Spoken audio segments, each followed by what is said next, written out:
Halo semua, di zaman sekarang mobile banking itu emang bikin hidup jadi praktis banget ya kan? Tapi di balik semua kemudahan itu, ada loh bahaya yang ngintai kita. Nah, kali ini kita bakal kupas tuntas gimana sih trik-trik para penipu itu dan gimana caranya kita bisa bangun pertahanan biar uang digital kita tetap aman. Coba deh, jawab jujur pertanyaan ini di dalam hati. Seberapa yakin kamu kalau saldo di M-Banking yang ada di ponselmu sekarang itu benar-benar aman? Kalau pertanyaan ini bikin kamu sedikit deg-degan, well, itu bagus.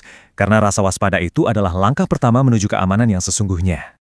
Nah, ini nih yang jadi dilema. Di satu sisi, kita dapat kemudahan yang luar biasa. Transfer, bayar ini itu, belanja, semua bisa dari genggaman tangan. Tapi di sisi lain, setiap transaksi itu sebenarnya kayak ngebuka sedikit celah buat para penipu buat ngintip. Dan yang paling parah, mencuri. Jadi pertanyaannya, gimana caranya kita bisa nikmatin kemudahan ini tanpa harus jadi korban? Oke, yuk kita bedah lebih dalam lagi. Kita akan mulai dengan ngelihat ancaman-ancaman apa aja sih yang sebenarnya sembunyi di balik layar ponsel kita. Modusnya apa aja? Yuk, kita cari tahu. Yang perlu kita ingat, para penipu ini tuh gak pernah diem. Mereka terus berinovasi, selalu cari cara baru yang lebih licik buat ngelabuin kita. Dan target utama mereka, ya siapa aja yang lagi lengah, siapa aja yang gak waspada. Sekarang kita bakal fokus ke 3 modus yang paling sering dipakai dan, jujur aja, paling berbahaya. Kalau kita paham cara kerja mereka, kita pasti bisa menghindarinya. Modus pertama, ini yang paling klasik nih. Namanya phishing. Coba bayangin kamu dapat umpan, bisa lewat SMS atau email yang kelihatannya asli banget dari bank. Tampilannya dibuat super meyakinkan, tapi tujuannya cuma satu, mancing kamu buat ngasih username dan password. Nah, contoh kayak gini sering banget kan kita lihat, atau mungkin malah pernah ngalamin sendiri. Coba perhatiin deh, pesannya itu kayak bikin kita panik, segera verifikasi akun. Mereka sengaja bikin kita buru-buru bertindak tanpa mikir panjang.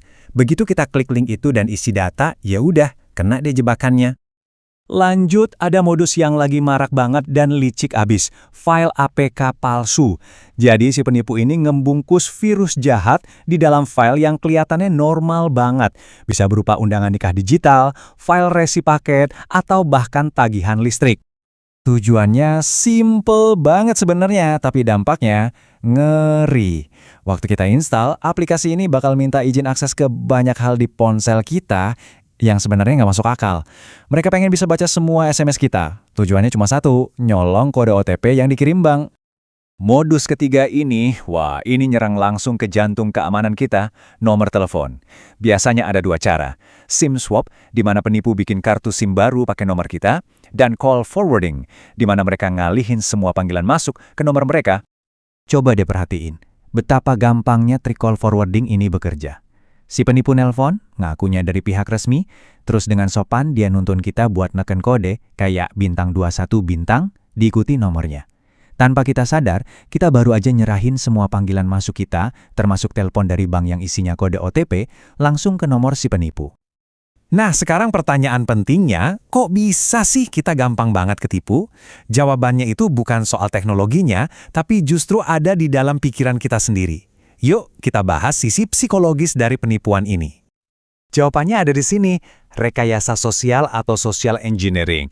Jadi, para penipu ini nggak ngehack sistem komputer, mereka ngehack manusianya. Mereka sengaja bikin kita panik, nyamar jadi orang atau pihak yang kita percaya, terus memanipulasi kita supaya kita kasih info rahasia secara sukarela. Mereka benar-benar mainin emosi dan kepercayaan kita. Oke, kita udah tahu ancamannya, udah tahu trik-triknya. Sekarang waktunya kita bangun benteng pertahanan. Dan kabar baiknya, melindungi diri itu sebenarnya nggak susah kok. Ada langkah-langkah jelas yang bisa langsung kita lakuin. Biar gampang, kita pakai aja kerangka 3 pilar pertahanan. Pertama, kita bentengin dulu perangkat kita. Kedua, kita kunci rapat-rapat semua data rahasia kita. Dan pilar ketiga, ini yang paling penting, kita asah kewaspadaan kita sebagai senjata utama. Pilar pertama, ini fondasinya, perangkat kita sendiri. Aturan nomor 1, pokoknya download aplikasi hanya dari tempat resmi, kayak Play Store atau App Store. Jangan dari tempat lain. Pastikan juga aplikasi M-Banking kamu itu selalu versi terbaru. Dan matiin opsi install dari sumber tidak dikenal. Anggap aja ini gerbang sama tembok benteng digital kamu.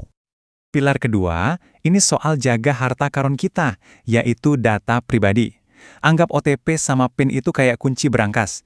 Jangan pernah kasih ke siapapun, nggak peduli siapapun yang minta. Bikin password yang kuat dan beda-beda. aktifin keamanan sidik jari atau wajah, dan please, jangan pernah buka M-Banking pakai Wi-Fi publik gratisan. Dan pilar ketiga, ini senjata paling ampuh yang kita punya, kewaspadaan. Selalu curiga sama SMS, email, atau telepon aneh yang minta data. Kalau ragu sedikit aja, mending tutup teleponnya, terus kita yang telepon balik ke nomor resmi bank buat ngecek. Dan sebelum install aplikasi baru, coba dilihat dulu izin akses yang diminta. Masa aplikasi center minta akses ke kontak? Kan aneh. Jadi intinya, ujung-ujungnya cuma satu. Pertahanan terbaik kita itu bukanlah aplikasi antivirus paling canggih atau password paling rumit. Pertahanan terbaik kita itu ada di kepala kita sendiri, yaitu kewaspadaan. Teknologi itu cuma alat, kendalinya tetap ada di tangan kita. Nah, setelah dengar semua ini, pertanyaannya sekarang bukan lagi apa yang harus dilakuin, tapi kapan mau mulai?